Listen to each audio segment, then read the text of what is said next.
हमारा क्वेश्चन क्या है, integrate the function in exercise 1 to 37, यानी कि इस एक्सरसाइज में जो 1 से लेकर 37 तक के जो क्वेश्चंस होंगे आपको क्या करना है, इंटीग्रेट करना है। ठीक है, तो देखिए हमारा फर्स्ट क्वेश्चन क्या है, 2x अपॉन में 1 plus x square d x. तो इस टाइप के क्वेश्चन में सबसे पहले हम लोग क्या करते थे, पहले इसको इंटीग्रेशन फॉर्म में लिखते थे, है ना।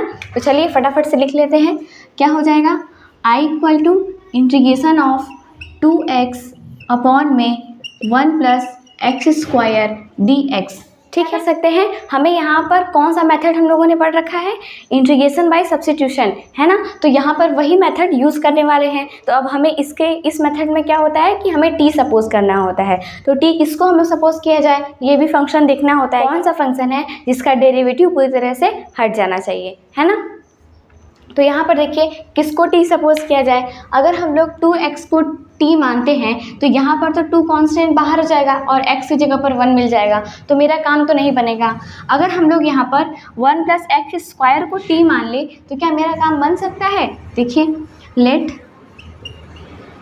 1 plus x square equal to t, अब दोनों साइड डिफ्रेंशिएट करेंगे, क्या हो जाएगा फिर, 1 कांस्टेंट है 0 हो जाएगा, एक्स स्क्वायर का 2x मिल जाएगा और इधर dt अपॉन में dx हो जाएगा, है ना। अब यहाँ से dx वाला एक साथ कर लेते हैं, सारा x वाला फंक्शन क्या मिल जाएगा फिर, 2x dx equal to dt। अब यहाँ से t और dt का वैल्यू इस i वाले फंक्शन में रख देंगे तो क्या मिल जाएगा फिर हमें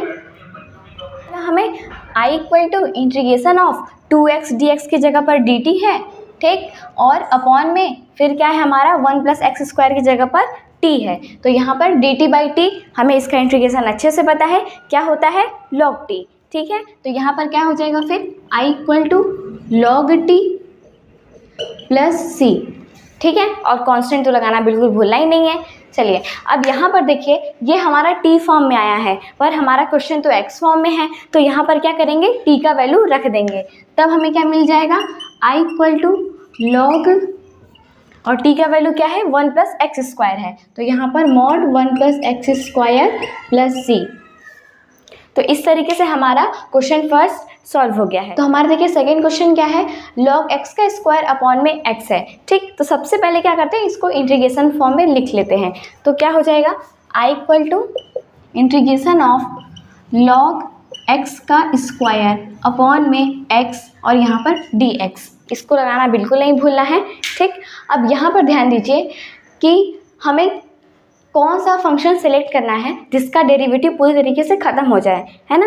तो अगर हम लोग इस x को t मान ले, क्योंकि ये तो डिनोमिनेटर में है, इसको हटाना वैसे भी है, इसको t मानेंगे तो क्या मेरा काम बनेगा, बिल्कुल नहीं बनेगा, क्योंकि ये तो x है और इसका हम लोग डिफ्रेंशिएट करेंगे x के रेस्पेक्ट में, तो यहाँ पर क्या हो जाएगा, 1 हो जाएगा, यानी यहाँ पर तो मेरा log नहीं, तो यहाँ से फिर ये क्या है, log x केवल बच रहा है, तो उसको क्या करते हैं, t मान लेते हैं। Let log x equal to t, अब दोनों साइड डिफ्रेंशिएट कर देंगे तो क्या आ जाएगा, 1 अपॉन में x equal to dt by d x. देखिए यहाँ पर फॉर्मूला होता है log x का 1 बाई एक्स होता है, ठीक है ना। चलिए अब यहाँ से x वाला टर्म एक साइड कर देंगे तो यहाँ क्या हो जाएगा, dx, और यहाँ से ये हट जाएगा।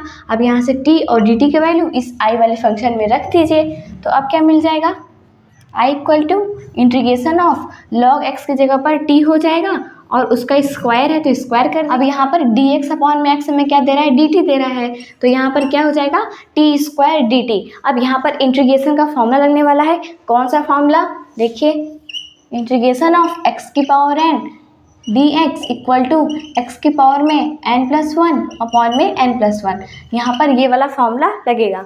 तो यहाँ फिर क्या हो जाएगा, देखिए इसको इस फॉर्मूले पर खोल दीजिए, i इक्वल टू क्या मिल जाएगा हमें, अब यहाँ से इंटीग्रेशन का साइन और ये dt हट जाएगा इस फॉर्मूले को यूज़ करने पर, तो क्या हो जाएगा, t³/3 और प्लस c कांस्टेंट ऐड हो जाएगा। ठीक, अब यहाँ पे देखिए t फॉर्म में है, उसको हमें t फॉर्म में देना नहीं है, तो t की जगह पर क्या है, log x, तो वो वैल्यू वहाँ रख देंगे, log x का क्यूब अपॉन में 3 प्लस c कांस्टेंट। ठीक, अब इसको थोड़ा सा और अच्छे से भी लिखा जा सकता है, क्या, 1/3 log x का क्यूब प्लस c। ठीक, तो इस तरीके से हमारा क्वेश्चन नंबर सेकेंड भी सॉल्व हो चुका है। हमारा क्वेश्चन नंबर थर्ड क्या है, देखिए 1 अपॉन में x plus x log x।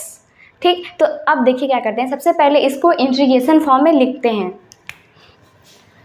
I equal to integration of 1 upon में x plus x log x into d x. एक बार क्वेश्चन देखकर हमारे मन में सिर्फ एक ही ख्याल आता है कि अगर यहाँ पर x है और यहाँ पर भी x है तो उसको कॉमन ले लेते हैं, है ना। तो चलिए अभी हम लोग वही करने वाले हैं। I equal to integration of 1 upon में x कॉमन ले लिए और यहाँ क्या बचेगा 1 प्लस लॉग x और यहाँ पर डी एक्स।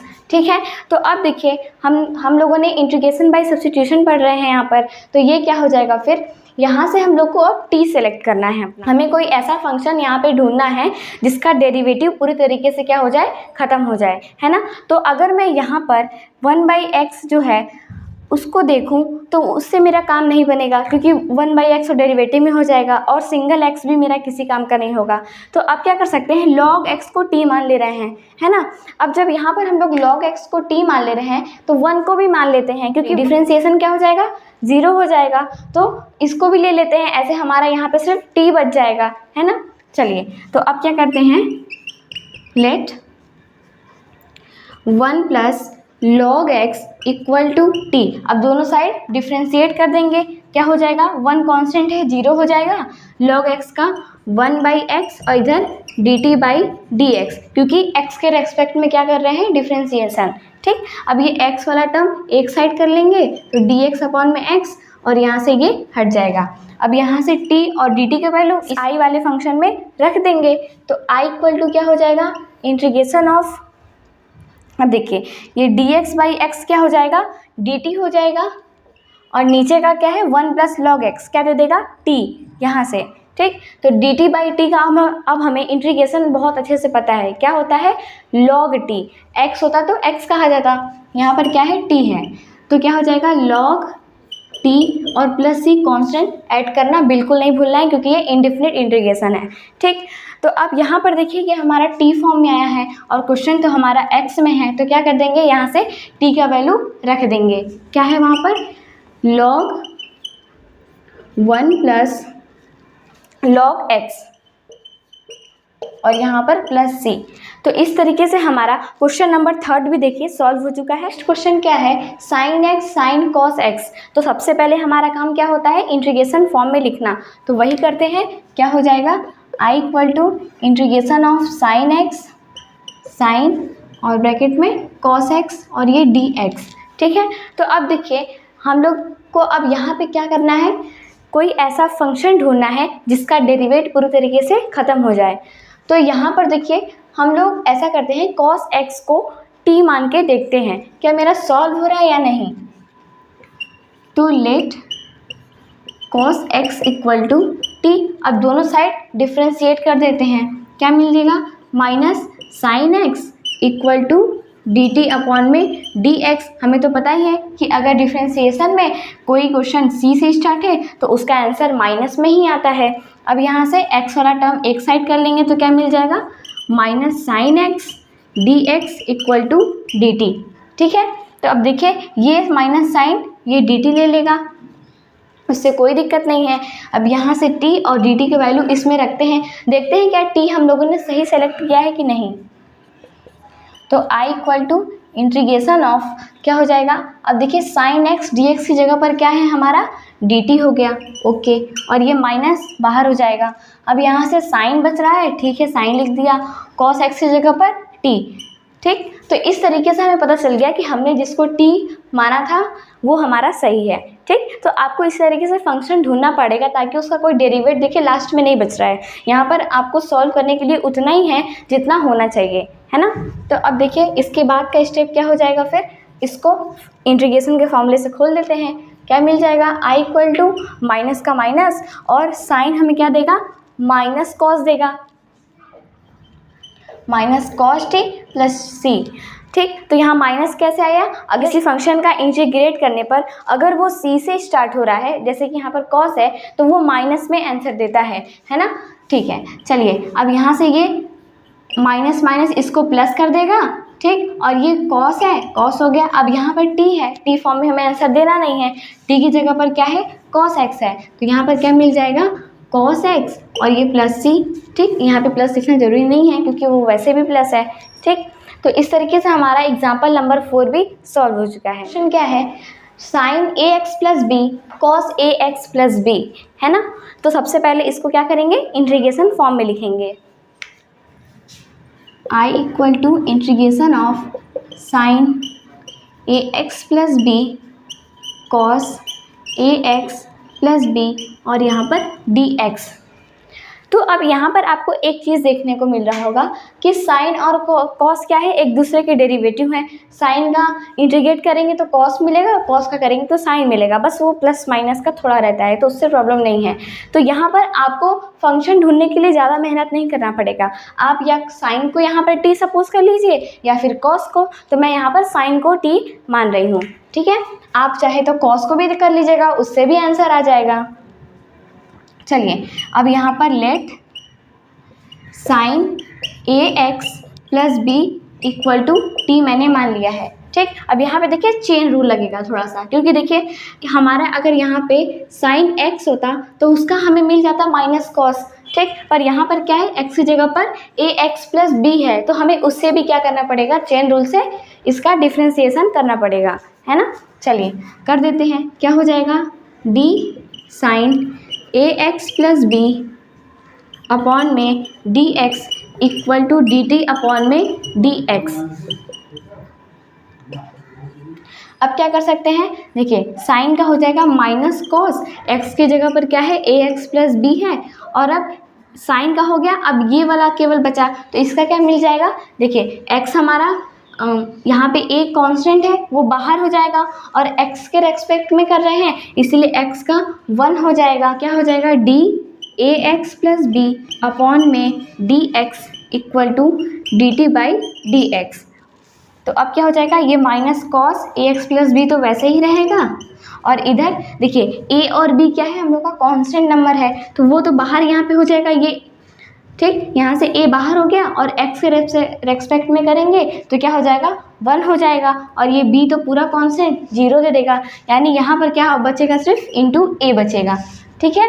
और यहाँ पर dt अपॉन में dx, ठीक। अब यहाँ से क्या करते हैं, x वाला टर्म सारा एक साइड ले लेते हैं, तो क्या मिल जाएगा, minus cos a x plus b a d x equal to d t, है ना। अब यहाँ से dt का वैल्यू रख देते हैं,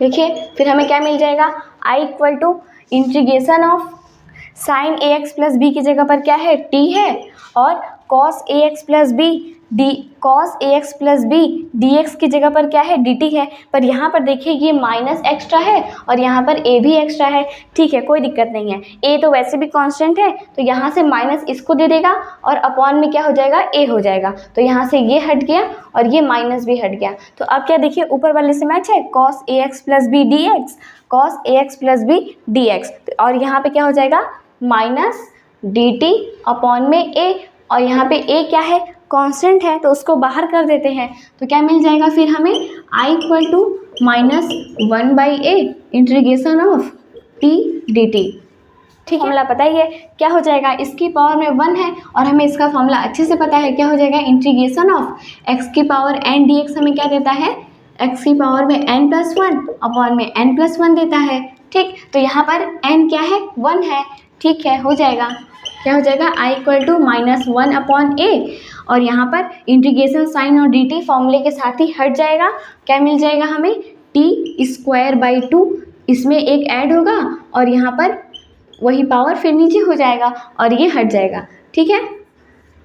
चलिए अब इसको थोड़ा सा और सॉल्व करते हैं, क्या हो जाएगा, यहाँ पर t में आंसर आया है, हमें t में नहीं चाहिए, किस में चाहिए, x में चाहिए, तो t का वैल्यू क्या है, sine a x plus I equal to minus 1 upon a, t की जगह पर क्या है, sine a x plus b, और इसका क्या है, होल स्क्वायर है और बाई 2 है, ठीक है, और यहाँ पे कांस्टेंट c है ना।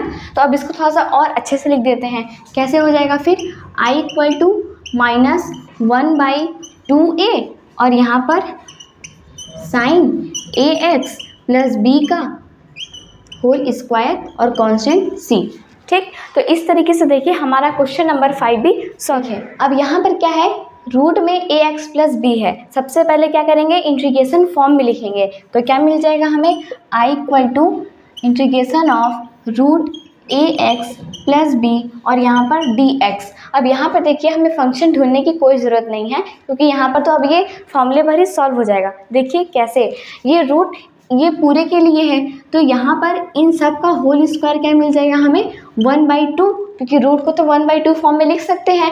अब यहाँ पर आपको एक फॉर्मूला दिख रहा होगा, देखिए कौन सा, x की power n dx equal to x की पावर में n+1 अपॉन में n+1।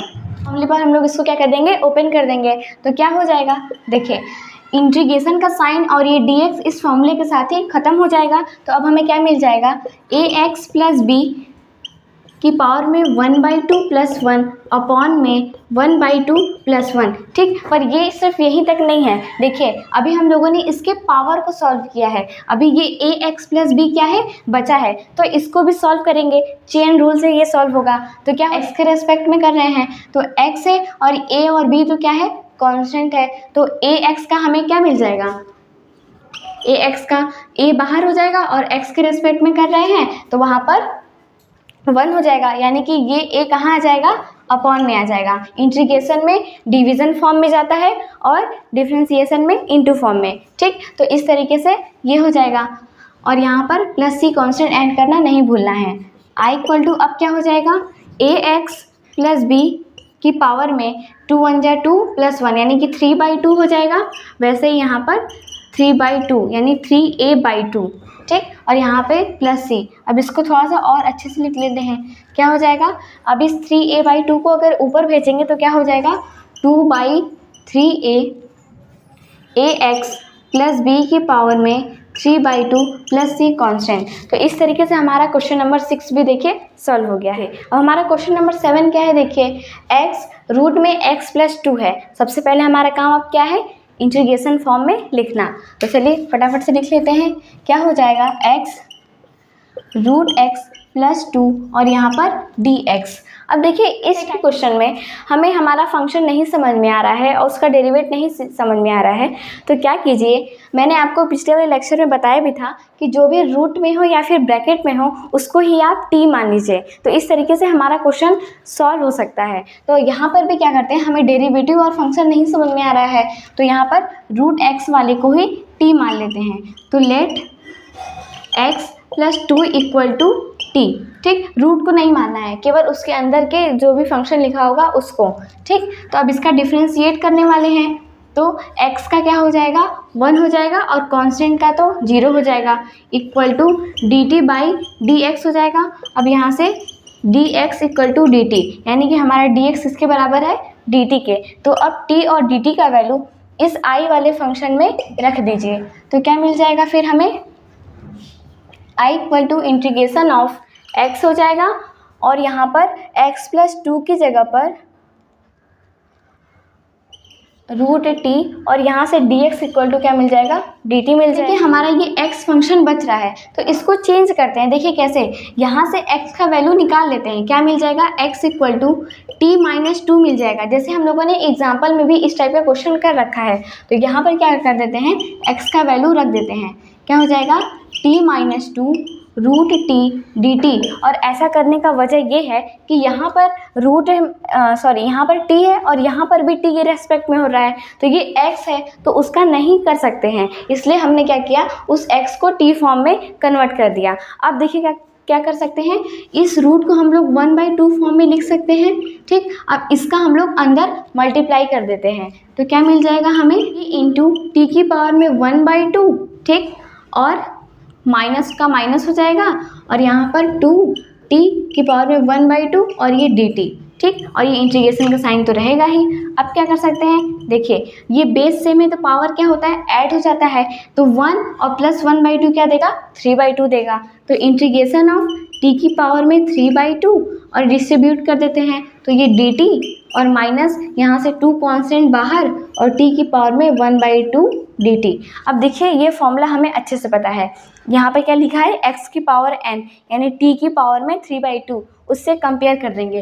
क्या होता है फॉर्मूला, इंटीग्रेशन ऑफ x की पावर में n dx equal to x की पावर में n+1 अपॉन में n+1। ठीक, तो यहाँ पर x की जगह पर t है और n की जगह पर 3/2 और यहाँ पर 1/2 है। ठीक है, कोई दिक्कत नहीं है, बस ट्रिग्नोमेट्री फंक्शन नहीं होना चाहिए।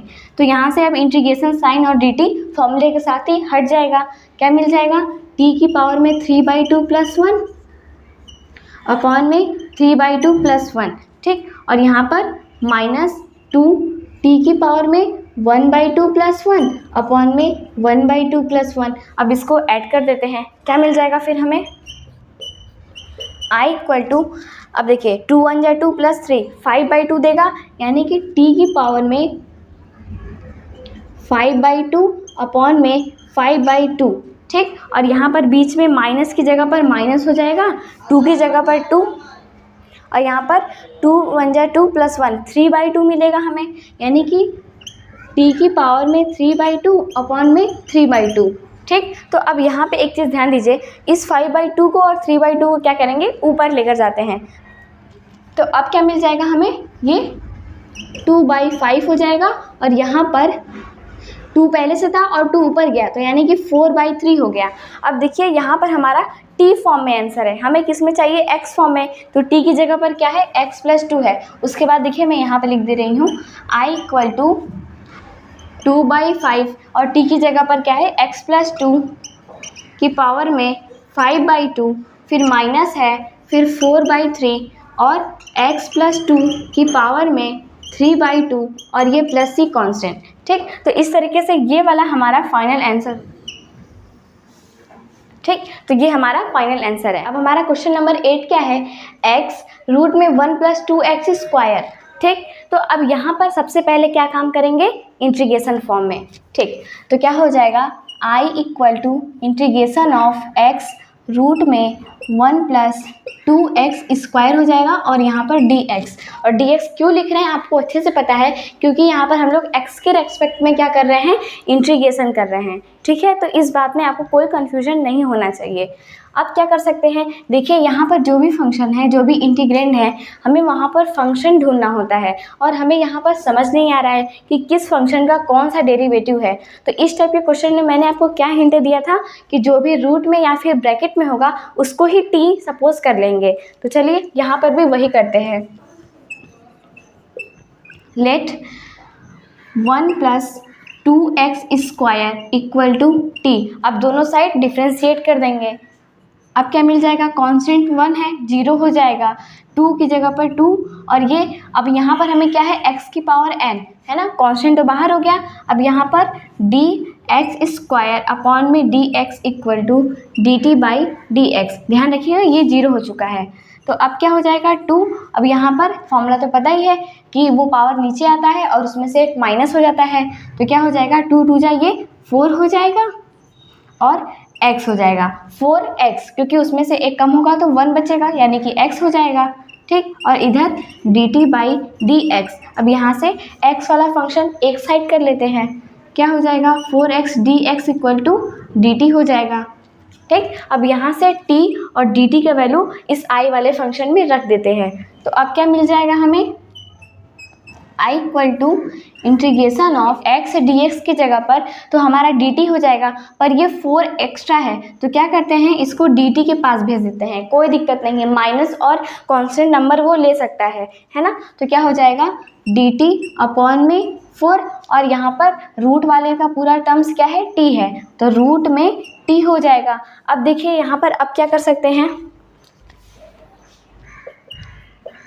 i equal to integration of, अब यहाँ पर देखिए 1/4 क्या है, कांस्टेंट है, तो वो पूरी तरीके से क्या हो जाएगा, बाहर हो जाएगा, और रूट को हम लोग 1/2 के फॉर्म में लिख सकते हैं, तो t की पावर में 1/2 और यहाँ पर dt।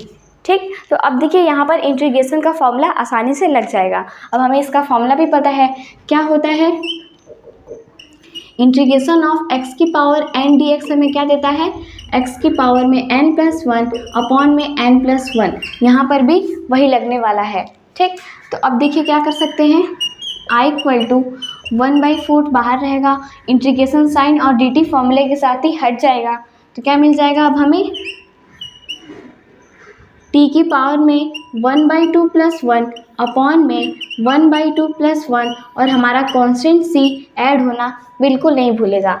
ठीक, अब क्या हो जाएगा, i इक्वल टू, इसको सॉल्व करते हैं, 2 × 1 = 2 + 1 3/2 मिल जाएगा, 1/4 बाहर, t की पावर में 3/2 अपॉन में 3/2 और ये प्लस c। ठीक, अब क्या करते हैं, इस 3/2 को ऊपर भेजते हैं, तो अब क्या हो जाएगा, i equal to 1/4 into 2/3 into t की पावर में 3/2 और प्लस c। अब यहाँ से 2 और ये 4 कट जाएगा तो यहाँ पर 2 हो जाएगा। अब फाइनल आंसर क्या मिल जाएगा, i इक्वल टू 1/3 2 × 6 हो जाएगा इंटू टी की पावर में 3/2 प्लस c। अब यहाँ पर देखिए हमारा t है, हमें x फॉर्म में चाहिए, तो t की जगह पर क्या है, 1 + 2x² है। ठीक है, इसको रख देंगे अब, तो क्या मिल जाएगा, i इक्वल टू 1/6 1 + 2x² की पावर में 3/2 प्लस c। तो इस तरीके से हमारा ये फाइनल आंसर है क्वेश्चन नंबर 8 का। क्वेश्चन नंबर 9 क्या है, इंटीग्रेशन ऑफ 4x + 2 रूट में x² + x + 1 dx। हमारा क्वेश्चन नंबर 9 है वो 8 वाले के जैसा ही है, यहाँ पर भी हमें क्या फंक्शन नहीं समझ में आ रहा है, तो क्या करेंगे, क्या करने वाले हैं, इस रूट के अंदर जो भी लिखा है उसी को t मान लेंगे, है ना। तो यहाँ पे मैं आपको ये हिंट दे दिया है, अब ये आपका क्या है, होमवर्क क्वेश्चन है। ठीक, अब इसके बाद मैं आपको क्वेश्चन नंबर 10 करवाने जा रही हूँ, ये आपका होमवर्क क्वेश्चन है और हिंट में क्या है, इसको ही आपको क्या करना है, टी मानना है। देखिएगा आपका आंसर आ जाएगा, और नहीं आएगा तो आप हमें कमेंट सेक्शन में बता दीजिएगा। देखिए क्वेश्चन नंबर 10 क्या है, इंटीग्रेशन ऑफ 1 अपॉन में x - √x dx। तो यहाँ पर देखिए हमारे सारे क्वेश्चन इंटीग्रेशन फॉर्म में ही रहेंगे, तो इस तरीके से यहाँ पर हमें अलग से कुछ करने की ज़रूरत तो है नहीं। तो अब देखिए आपको मैं यहाँ पर इस क्वेश्चन को सॉल्व करने से पहले एक बात समझा देती हूँ कि अगर मान लीजिए यहाँ पर x है तो हम लोग उसे √x × √x फॉर्म में लिख सकते हैं, आपको ये पता होगा। जैसे यहाँ पर अब ये 2 है तो हम लोग उसे √2 × √2 लिखेंगे तो क्या मिलेगा, 2 ही मिलेगा। तो वैसे ही यहाँ पर ये जो x लिखा है उसको हम लोग इस वाले फॉर्म में लिख देते हैं। देखिए इस तरीके से हमारा क्वेश्चन और सिंपल बन जाएगा। तो चलिए सबसे पहले यही काम करते हैं, i equal to integration of 1 upon में √x × √x माइनस √x और यहाँ पर dx। अब क्या करते हैं, √x यहाँ पर भी और यहाँ पर भी ये कॉमन ले लेते हैं, तो क्या मिल जाएगा हमें, i equal to integration of 1 upon में √x कॉमन ले लिया, यहाँ क्या बचेगा, √x माइनस 1 और ये dx। ठीक, तो अब देखिए हमें यहाँ पर फंक्शन और डेरिवेटिव नहीं समझ में आ रहा था, इसलिए मैंने ये काम किया। अब देखिए क्या कर सकते हैं, अगर मैं इस √x माइनस 1 को t मान लूँगी तो मेरा काम और आसान हो जाएगा। चलिए अब यही करते हैं, क्या करेंगे, let √x minus 1 equal to t, इसका दोनों साइड क्या करने वाले हैं, डिफ्रेंसिएशन करने वाले हैं। तो √x का तो मैंने आपको पिछले वीडियो में भी करवा दिया है, पर यहाँ पर फिर भी एक बार देख लेते हैं। क्या हो जाएगा, √x है, इसका डिफ्रेंसिएशन करेंगे, है ना। तो रूट को तो हम लोग 1/2 के फॉर्म में लिख सकते हैं, अच्छे से पता है। अब इसका फॉर्मूला क्या होता है कि ये पावर नीचे आता है और उसमें से एक कम हो जाता है, x की पावर n है। ठीक, तो क्या हो जाएगा 1/2 और यहाँ पर x की पावर में 1/2 माइनस 1 हो जाएगा। ठीक है, कोई दिक्कत नहीं है, 1/2 x हो जाएगा, 2 × 1 = 2 हो जाएगा और ये पूरे के बटे में 2, तो कितना मिल जाएगा, माइनस में 1/2 मिलेगा।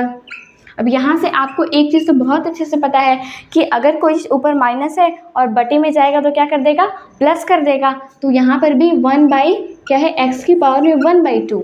ठीक, ये ऊपर था नीचे गया डिनोमिनेटर में, तो क्या हो जाएगा, प्लस में। अब ये 1/2 क्या दे देगा, रूट दे देगा, यानी कि इस रूट का आंसर क्या हो जाएगा, 1/2 √x और माइनस 1 है तो कांस्टेंट है, 0 हो जाएगा और इधर dt/dx। तो क्या करते हैं, इस dx को इधर ही भेज देते हैं ताकि हमारा x वाला टर्म सारा एक साइड हो जाए। अब क्या करेंगे, यहाँ से हम लोग t और dt का वैल्यू इस i वाले फंक्शन में रख देंगे, ठीक है। ओके तो देखिए अब क्या हो जाएगा, i equal to integration of dx by root x, dx by root x की जगह पर क्या है dt है, पर यहाँ पर 2 क्या है एक्स्ट्रा है, अगर इधर डिवाइड में है तो यहाँ पर इनटू में हो जाएगा, ठीक। तो क्या मिल जाएगा 2dt और अपॉन में अब क्या है हमारा रूट एक्स माइनस 1, ये dx अपॉन में रूट एक्स का टर्म्स खत्म, किसमें dt फॉर्म में। अब क्या बच रहा है ये सारा जो ब्रैकेट में है, तो वहाँ पर क्या है t है, देखिए रूट एक्स माइनस 1 हमें क्या दे रहा है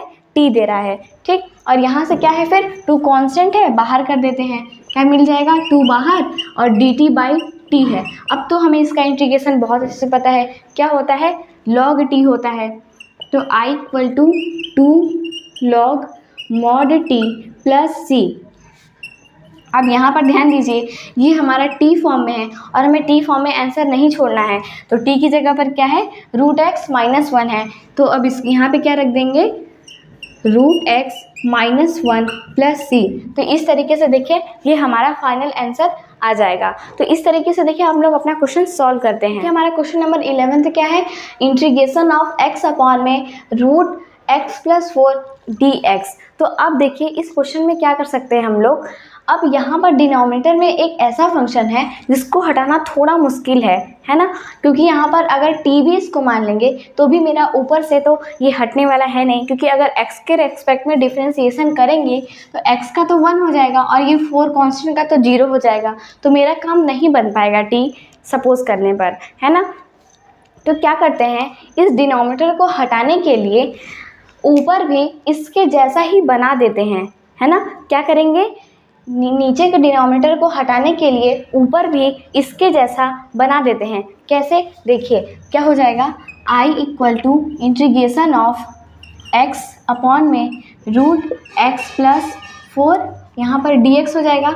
अब नीचे के जैसा बनाने के लिए क्या करना पड़ेगा +4 ऐड करना पड़ेगा, पर हमारा मैथ का रूल क्या कहता है कि अगर आप कोई चीज़ प्लस करते हैं तो माइनस भी करिए, ताकि हमारे क्वेश्चन पर कोई इफ़ेक्ट ना हो लेकिन हमारा काम हो जाए, ठीक है। तो अब देखिए क्या कर सकते हैं, यहाँ पर एक फॉर्मूला सा, यहाँ पर a माइनस बी बाई सी है, तो हमें क्या देगा AC माइनस b अपॉन सी, ठीक। देखिए कैसे आया ये, मान लेते हैं ये x प्लस 4 हमारा a है और ये 4 क्या है b है और नीचे वाला ये c है, तो इस फॉर्मूले पर इसको रख के सॉल्व करते हैं। तो क्या हो जाएगा हमारा i equal to integration form में ही इसको डिस्ट्रीब्यूट भी कर देते हैं साथ में, क्योंकि आगे एक स्टेप में करना ही रहेगा तो पहले कर देते हैं, ठीक। क्या हो जाएगा x प्लस 4 अपॉन में रूट एक्स प्लस 4 और यहाँ से dx, ठीक है।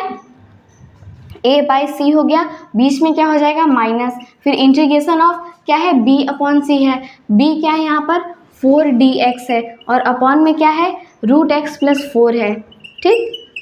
तो यहाँ से इस तरीके से करना है। अब देखिए और क्या कर सकते हैं, जैसे मैंने आपको अभी यहाँ पर कहा था कि अगर हम लोग x को root x into root x लिख सकते हैं, तो वैसे ही यहाँ पर x प्लस 4 को भी इस डिनोमिनेटर को हटाने के लिए x प्लस 4 को भी हम लोग इस फॉर्म में लिख सकते हैं इंटू रूट एक्स प्लस 4, 2 बार रूट में, है ना, बिल्कुल लिख सकते हैं। जब वहाँ पर x वाले के लिए लिखा जा सकता है तो इसके लिए भी, ठीक है ना, ताकि ये डिनोमिनेटर में से हट जाए, बस इसलिए ये काम कर रहे हैं हम लोग।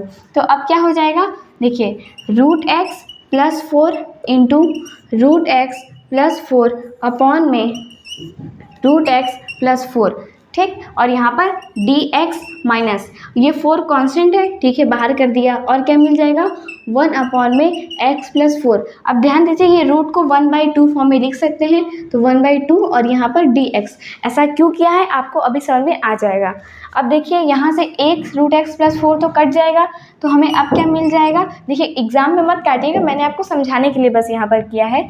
तो क्या हो जाएगा रूट एक्स प्लस 4 dx। अब यहाँ पर भी रूट को हम लोग 1/2 के फॉर्म में लिख सकते हैं ना, तो 1/2 dx लिख देते हैं, फिर बीच में माइनस का साइन, ओके।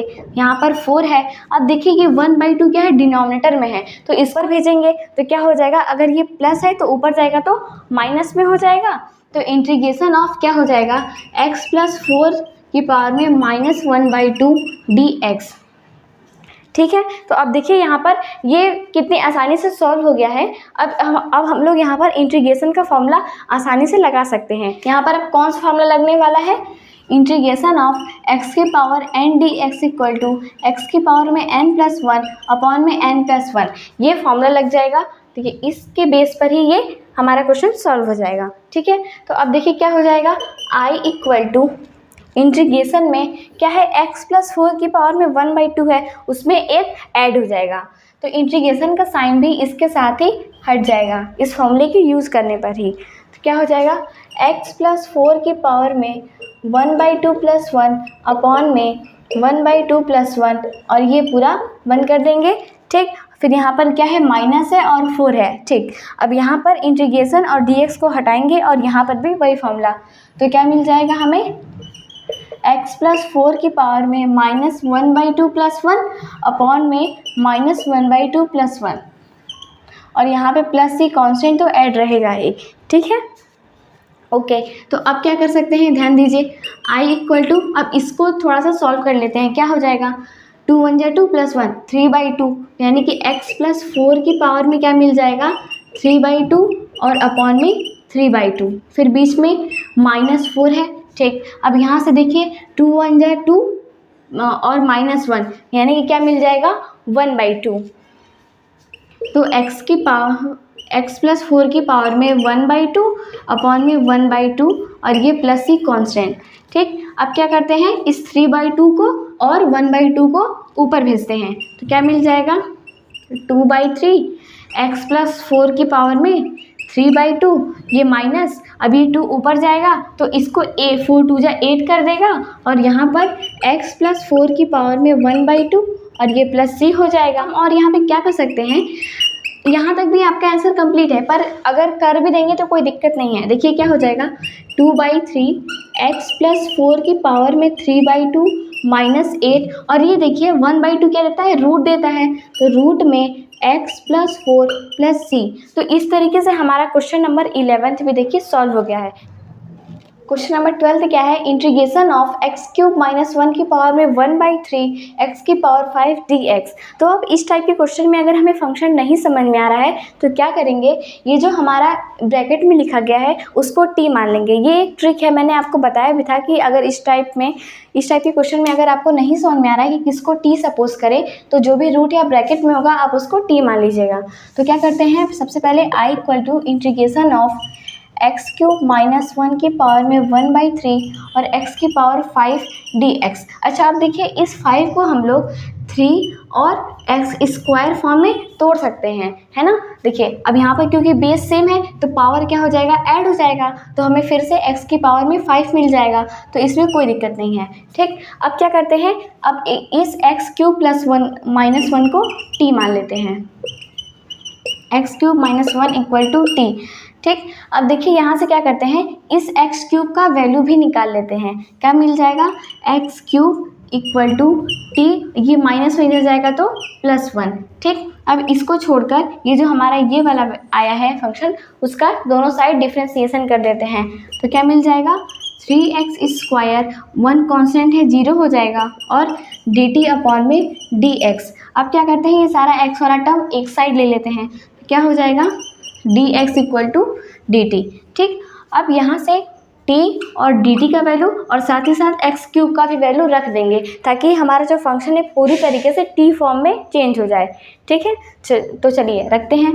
क्या हो जाएगा, i equal to integration of x cube minus 1 की जगह पर तो t हो जाएगा और उसकी पावर में 1/3।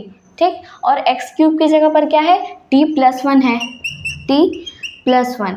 अब यहाँ पर x स्क्वायर dx बच रहा है, क्या है यहाँ पर, dt है, पर यहाँ पे 3 एक्स्ट्रा है, तो क्या करेंगे, इस 3 को dt के पास भेज देंगे, कांस्टेंट है कोई दिक्कत नहीं होगा, ले लेगा वो dt अपॉन में 3। ठीक है, अब यहाँ पर देखिए ये जो कांस्टेंट है इसको बाहर कर देते हैं, है ना। तो अब क्या हो जाएगा, i इक्वल टू 1/3 बाहर हो जाएगा, और साथ ही साथ क्या करते हैं, इस t की पावर में 1/3 का अंदर मल्टीप्लाई कर देते हैं, तो क्या हो जाएगा, t की पावर में 1/3 इंटू टी प्लस t की पावर में 1/3 और यहाँ पर dt। ठीक है, अब क्या करते हैं, इसको डिस्ट्रीब्यूट कर देते हैं, अलग अलग खोल देते हैं। I equal to 1/3। अब ध्यान दीजिएगा, ये जो 1/3 है ये दोनों के लिए है ना। तो अब क्या हो जाएगा, 1/3 टी की पावर में 1/3 dt, ठीक, और प्लस 1/3 इंटीग्रेशन में टी की पावर में 1/3। अच्छा, यहाँ पर एक t और है, तो क्या करते हैं, ये t यहाँ पर, ठीक, और यहाँ पर dt, ठीक है। अब देखिए और क्या कर सकते हैं, अब यहाँ पर बेस सेम है तो पावर ऐड हो जाएगा, और इस t की पावर में 1 है, यानी कि 1/3 प्लस 1 क्या दे देगा, और यहाँ पर t की पावर 4/3 और यहाँ पर dt और प्लस 1/3 t की पावर में 1/3 और ये dt। अब देखिए यहाँ पर हमें इंटीग्रेशन का फॉर्मूला अच्छे से पता है, क्या होता है, इंटीग्रेशन ऑफ x की power n dx equal to x की पावर में n+1 अपॉन में n+1, ठीक है। तो इस वाले फॉर्मूले पर इसको ब्रेक कर देते हैं, क्या मिल जाएगा हमें, I इक्वल टू 1/3, इसका साइन और dt उस फॉर्मूले के साथ ही हट जाएगा, तो क्या मिल जाएगा, ब्रैकेट में t की पावर में 4/3 प्लस 1 अपॉन में 4/3 प्लस 1 प्लस यहाँ पर 1/3 और यहाँ पर t की पावर में 1/3 प्लस 1 अपॉन में 1/3 प्लस 1। मैंने यहाँ पर कुछ हार्ड नहीं किया है, सिर्फ इंटीग्रेशन के फॉर्मूले पर रख दिया है। अब इसको और सॉल्व कर लेते हैं, क्या मिल जाएगा, ये बाहर 1/3 तो रहेगा ही। अब देखिए 3 1 जा 3 प्लस 4 7/3 हो जाएगा, तो t की पावर में 7/3 अपॉन में 7/3, ठीक, ये 1/3 बाहर रहेगा। और अब देखिए यहाँ पर 3 1 जा 3 प्लस 1 4/3 मिल जाएगा, तो t की पावर में 4/3 अपॉन में 4/3 और यहाँ पर प्लस c, ठीक। अब देखिए क्या कर सकते हैं, इस 7/3 को और 4/3 को ऊपर भेजते हैं, क्या मिल जाएगा, 1/3 इंटू 7/3 से ये 3/7 हो जाएगा, और यहाँ पर t की पावर में 7/3 वैसे ही रहेगा, प्लस 1/3। अब यहाँ से 4/3 को ऊपर भेजेंगे तो ये 3/4 हो जाएगा, और t की पावर में 4/3 और ये प्लस c, ठीक। अब देखिए यहाँ से 3 से 3 कैंसिल आउट और यहाँ से भी 3 से 3 कैंसिल आउट, तो अब क्या मिल जाएगा हमें, I इक्वल टू में 7 t की पावर में 7/3 प्लस 1/4 t की पावर में 4/3 और ये प्लस c। अब देखिए ये हमारा आंसर टी फॉर्म में है और हमें टी फॉर्म में देना नहीं है, तो क्या करेंगे, यहाँ से टी का वैल्यू रख देंगे, क्या है, x³ - 1 है, तो I इक्वल टू 1/7 x³ - 1 की पावर में 7/3 प्लस 1/4। अब यहाँ से t का वैल्यू x³ - 1 की पावर में 4/3 और ये प्लस c कांस्टेंट, ठीक। तो इस तरीके से हमारा क्वेश्चन नंबर 12 भी सॉल्व हो चुका है। अब इस आगे के क्वेश्चन हम लोग अपनी नेक्स्ट वीडियो में करेंगे। Thank you so much.